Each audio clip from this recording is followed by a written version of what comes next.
Hello everyone, my name is Ajibo Milan. My registration number is 2500071 a student of Victoria University. I'm in my year 1, second semester. Yeah, so the reason is our course code is BCE 1201 and our lecturer is Master Jonathan. Yes. So this semester we have been handling what we call play pedagogy. And play pedagogy, these are just the methods that teachers used to teach children. Yes. We believe that play is just something that is fun and enjoyable for children. So learning through play, this is just a constructivity that enables children to learn and engage actively. And under the legal foundations of frameworks, we have 5 characteristics, though I won't list all of them, but I'll talk about a few. And that is joyful. It has to be fun and enjoyable. It has to be meaningful. It has to be interactive, like it enhances collaboration, repetition of concepts. It causes children to master the concepts. Yes, so that's all I can speak about the characteristics.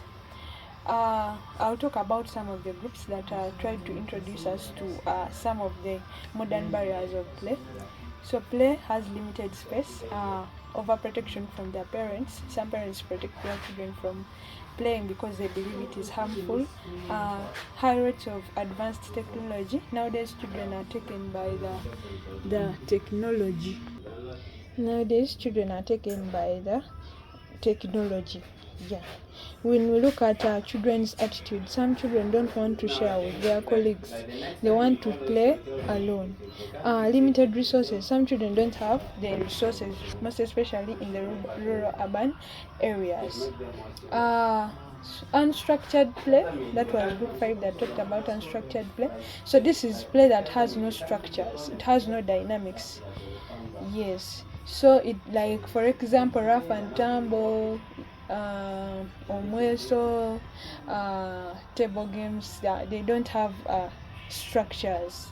Yes. So they build the confidence of a child, they build teamwork, independence, communication skills, and then creativity among children.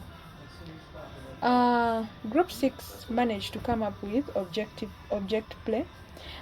Here children use the available materials.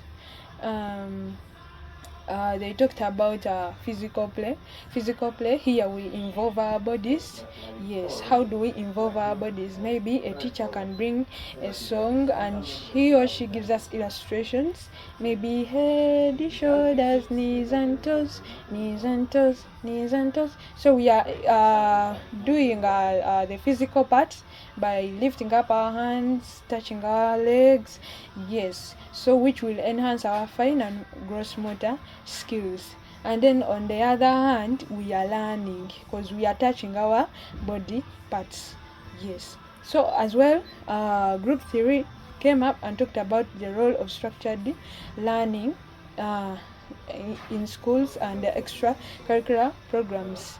Yes, so they described what free play is. So free play is where children are given freedom to choose their own activity. Like for example, a child can be there and he or she is given chance to decide on what game he or she wants to play. Yes. And they discussed about group free play.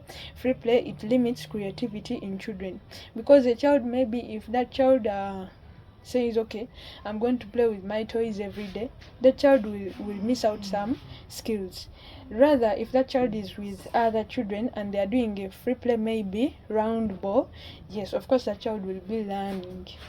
Yes, and he or she will be getting some creativity because he or she will be seeing other children doing a different activity and he or she might want to engage with the other colleagues. Yes, so it even free play reduces autonomy. Yes, and yet we are supposed to build the autonomy through the relationships that are bridged. Yes, amongst the children. So group 6 came up how digital devices can hinder play. So we have less physical activity. So the child, like digital devices, when I talk about digital devices, of course we look at the iPads, we look at various digital devices. We have apps, we have barcodes, so we have various things. So if the child is less engaged in these activities, the body will have challenges.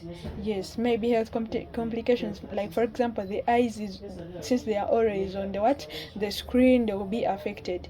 Even the sitting posture. Yes. So weaker social skills. So these children, since they are always on networking, they are always on internet, so they will have those limited social skills. They will not have those skills to communicate with their colleagues.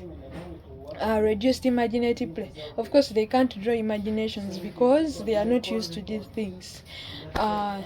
There's a lot of distraction. So if a child, these children, most especially who are prone to digital devices, they have a problem of attention span. They cannot concentrate in class because all their mind is always telling them, maybe if it was better I would learn from an app, I would learn from my iPad. Yes. So group 4. So I was still telling that group 4, it came up and told us about the effects of screen time on children. Yes. So the negative effects they gave us are phone addiction, high eye straining, distraction, and then reduced attention span, as I told you. These children, if once they are focused on these phones, they will have reduced attention spans. Then we have positive effects. Screen time, it boosts the creativity in children. It enhances digital literacy.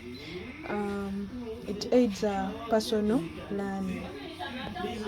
So group 1 came up and told us that it introduces children to new skills.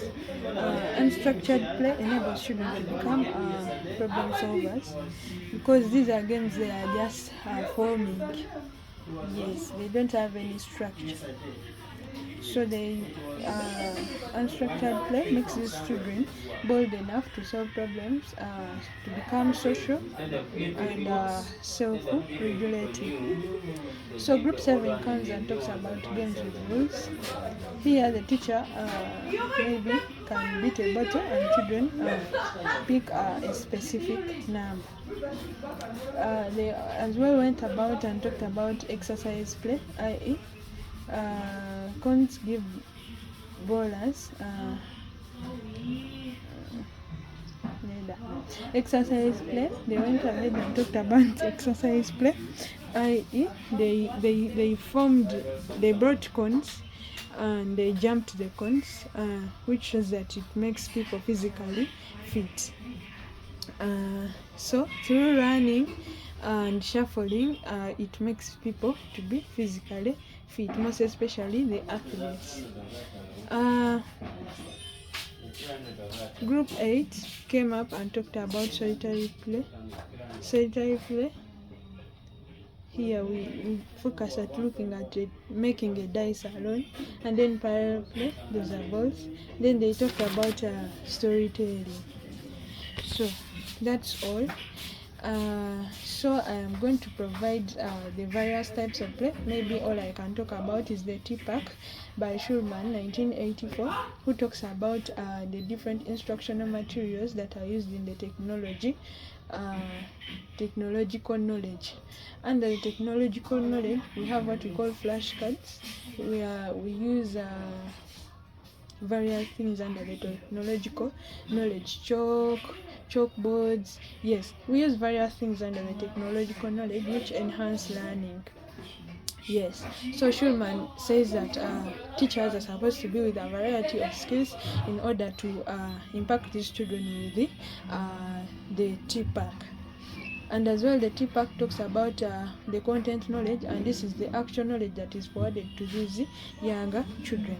we see that amongst the preschools in Uganda, we see that Aga Khan is one of the schools that is practicing most of these things that we are learning, because it has what we call Kulia Watoto that extends from Kyambogo University, where these teachers are taught, and they think it is brought into Aga Khan, and every year they recruit teachers because they have to go back and then improve on their skills day by day, because we know that children are empty vessels, and once they are handled poorly, it means that teaching or learning will not be enhanced, making them unsuccessful people tomorrow. But then if they are taught very well, they will become successful beings. Yes, thank you very much. Thank you for being good listeners. Yes, maybe you can now look through my videos. Yes, as you look at the different types of play among children. Thank you very much, and stay until we learn. Shalom.